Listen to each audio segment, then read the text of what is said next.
రాష్ట్ర ప్రజలకు శ్రీరామనవమి శుభాకాంక్షలు తెలిపారు మాజీ మంత్రి ఎమ్మెల్యే హరీష్ రావు. సిద్దిపేట జిల్లా కేంద్రంలో పలు దేవాలయాల్లో సీతారామచంద్ర స్వామి కళ్యాణ మహోత్సవాలలో పాల్గొన్నారు. శ్రీరామనవమి పర్వదినం సందర్భంగా పట్టణంలోని పారుపల్లి వీధిలో గల శ్రీ సీతారామచంద్ర స్వామి ఆలయంలో జరిగే కళ్యాణోత్సవానికి పట్టు వస్త్రాలు, తలంబ్రాలు, పుస్తెమట్టెలు సమర్పించారు.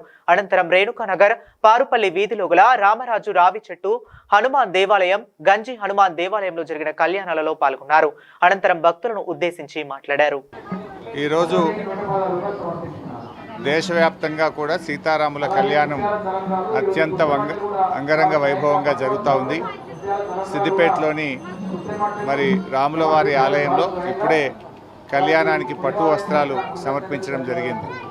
ఆ సీతారామచంద్ర స్వామి ఆశీస్సులతో ఈ దేశం, ఈ రాష్ట్రం అంతా కూడా సుభిక్షంగా ఉండాలని, రాబోయే రోజుల్లో కూడా ఈ దేశం, ఈ రాష్ట్రం ఇంకా బాగా అభివృద్ధి పథంలో ప్రయాణించి ప్రజలందరూ కూడా సుఖ సంతోషాలతో, ఆయురారోగ్యాలతో ఉండాలని, ఎలాంటి ఇబ్బందులు, కష్టాలు ప్రజలకు రాకుండా మంచి పాలన ప్రజలకు అందాలి, ప్రజలందరూ బాగుండాలి.